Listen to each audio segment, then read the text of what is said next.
Welcome to CK's Web Show, where we review companies in interesting niches and build out a game plan. This company came to us for help. What's a 3 to 6 month game plan for how we can make the biggest impact? How would we deliver eye-popping results for them? Normally, I review websites in a niche that's new to me, but because this is the first video I'll share publicly, I want to go back to a familiar niche, one where I have useful tips for any marketer in a space, whether you're new or advanced. All right, we're running through the websites, we're thinking out loud about optimizations, and before I'm done with each one, I'll condense all of our suggested optimizations into the 3 most impactful ones that we should get done in the first 3 to 6 months. Plivo time. There are so many things I like about Plivo, but let's start with this. This slow, steady growth up the mountain here, I have investigated and I can confirm. This is done as clean as it gets. You didn't abuse any kind of SEO strategy here. You didn't abuse any kind of black hat strategy. You didn't find one piece of content that works and then clone it a billion times. You actually could probably use someone making your content show up more places and used in different ways for different keywords, because you're pumping out a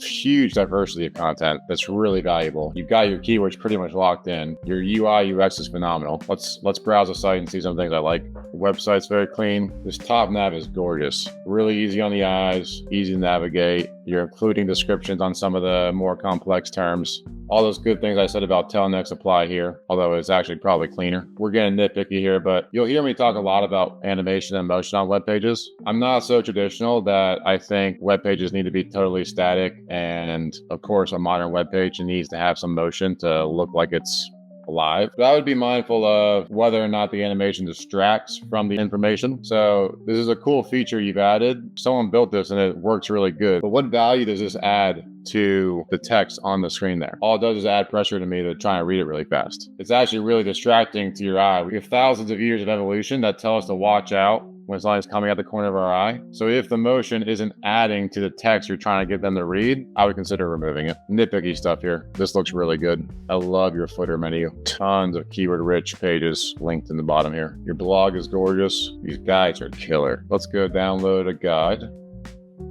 Whoa, no email prompt. You're just giving this away for free. That's really nice of you. I wonder if I go through these guides, will I find related blogs that spin the content and then point back to the main guide? I probably will. You guys have been really thoughtful about this. Unbelievable. Look at this pricing page. Oh, this is so gorgeous. This might be as good, if not better, than Twilio. What does your SIP chunk pricing look like? Yeah, same thing. So clean. This is great. Oh, and it says US up here, which means it breaks out by country, huh? So you're probably crushing it for country level keywords on this page. Do you guys have a sheet that you're updating that automatically pushes to the website? Or are you manually controlling this in your CMS system? I'm really curious. Whoever architected your pricing pages, phenomenal job. Okay, 3 things for Plivo. I'm starting with a technical audit for you. You have the most serious issues of all the people that we looked at today. Right now you're seeing the image of your site issues again.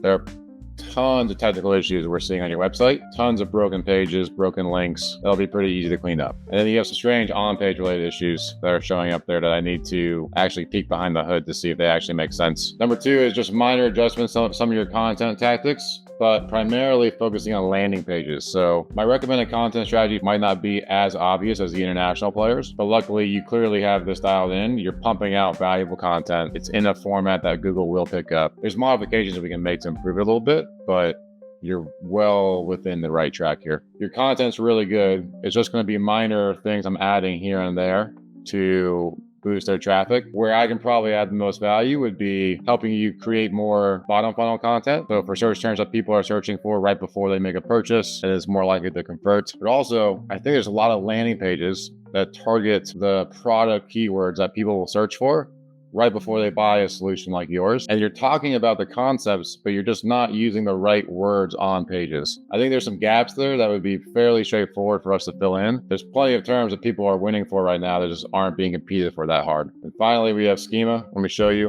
What you're seeing on page is the schema validator for a Telnyx product page. You see, they do not have advanced schema, but they have some schema, and they have keywords in that schema. But if I punch in your product pages, loading, no items detected. So it'll be very quick and easy to add basic schema to all your product pages. That's a factor that you currently bat a 0 for, but you could bat a 1 for tomorrow. We could take that a step further with advanced schema, which nobody else is using right now. Contact me if you're interested, or stay tuned for the next video where I cover the robotics niche. I show what advanced schema looks like in that video. So if we go back to that CPaaS company search result where I thought it was strange that you aren't showing up in here, if we look at why, there's 2 things I would do that might change this fairly quickly. So this is what Google thinks is the most relevant website for the term CPaaS companies. You're on this website, and if we look at it, you say global communications platform in the first line, but that's it. So I'm going to your profiles and I'm just expanding these descriptions to include not just CPaaS and the words that make up the acronym, but the related terms like VoIP, API, SIP, inbound, outbound, calling, alerts, integrations. Just flush these profiles with those context-giving keywords. Part 2 is I want to include this reference, but I don't want to give away my source for this. We're looking at a PR website. They have 3.